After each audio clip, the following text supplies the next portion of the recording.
La inmensa mayoría de los materiales presentes en la Tierra se encuentran en estado fluido, ya sea en forma de líquidos o de gases. No solo aparecen en dicho estado las sustancias que componen la atmósfera y la hidrosfera, sino también buena parte del interior terrestre. Por ello, el estudio de las presiones y propiedades hidrostáticas e hidrodinámicas tiene gran valor en el marco del conocimiento del planeta. Se denomina fluido a toda sustancia que tiene capacidad de fluir. En esta categoría se encuadran los líquidos y los gases que se diferencian entre sí por el valor de su densidad, que es mayor en los primeros. La densidad se define como el cociente entre la masa de un cuerpo y el volumen que ocupa. Ya sabemos que un sólido ejerce una fuerza igual a su peso sobre la superficie que lo soporta. Los líquidos también pesan, por tanto ejercerán una fuerza sobre la base del recipiente que los contiene. Pero a diferencia de los sólidos, los líquidos ejercen fuerza sobre las paredes del recipiente que los contiene, fuerzas que son perpendiculares a dichas paredes. En este hecho se puede comprobar si se llena una botella de plástico con agua y se agujerea en diferentes puntos con una aguja, el agua sale a chorros de la botella por los agujeros perpendicularmente a la superficie. La existencia de dichas fuerzas inicia que los líquidos ejercen una presión no solo sobre el fondo del recipiente que los contiene, también sobre las paredes. A la presión ejercida por los líquidos se le denomina presión hidrostática. Características de la presión hidrostática. Actúa en todas las direcciones, aumenta la profundidad, depende de la densidad del líquido. Actúa en todas las direcciones, es decir, un líquido ejerce presión sobre cualquier superficie con la que esté en contacto.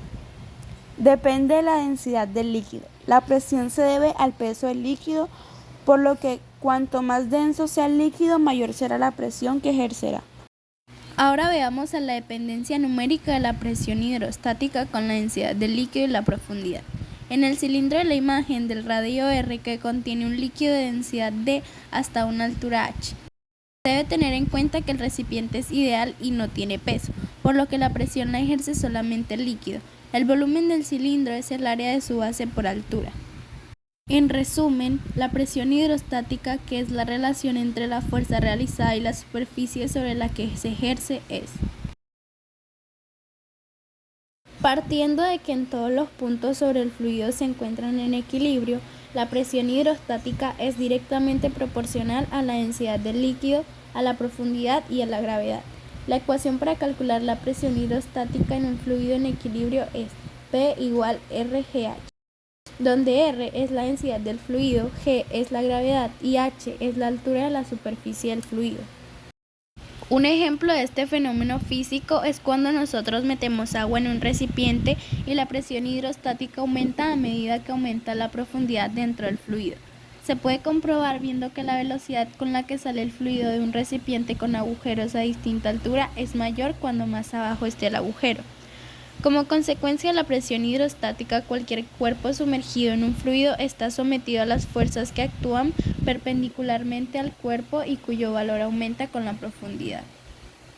La presión que ejerce un fluido sobre las paredes del recipiente que lo contiene y la frontera de los cuerpos sumergidos en él producen estos una fuerza ascensional llamada empuje.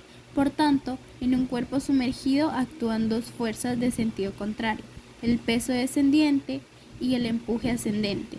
Si el empuje es mayor que el peso, el cuerpo sale a flote; en caso contrario, se hunde. Principio de Pascal. Los líquidos y los gases entran dentro de la denominación genérica de fluidos. Sin embargo, los líquidos, a diferencia de los gases, prácticamente no se pueden comprimir, ya que, como muy bien sabes, las partículas que intervienen en su constitución están muy próximas entre sí. Este hecho permite justificar la fluidez y la falta de compresibilidad que caracterizan al estado líquido. Así pues, cuando se produce un aumento de presión en una zona de un material en estado líquido, se provoca el desplazamiento de ésta hacia las otras zonas. El líquido desplazado ejerce una fuerza y por tanto una presión sobre el resto del líquido. Esta presión se transmite por todo el líquido sin pérdida de intensidad, ya que no se comprime. Este hecho fue descrito por el físico francés Blaise Pascal y se conoce como el principio de Pascal. Principio de Arquímedes. El principio de Arquímedes es uno de los descubrimientos más notables que nos legaron los griegos y cuya importancia y utilidad son extraordinarias. La historia cuenta que el rey Hierón ordenó la elaboración de una corona de oro puro y para comprobar que no había sido engañado, pidió a Arquímedes que le dijera si la corona tenía algún otro metal además del oro, pero sin destruir la corona. Arquímedes fue el primero que estudió el empuje vertical hacia arriba ejercido por los fluidos. Es importante hacer notar que la fuerza de empuje no depende del peso del objeto sumergido, sino solamente del peso del fluido desalojado. Es decir, si tenemos diferentes materiales, acero, aluminio, bronce, todos de igual volumen, todos experimentan la misma fuerza del empuje.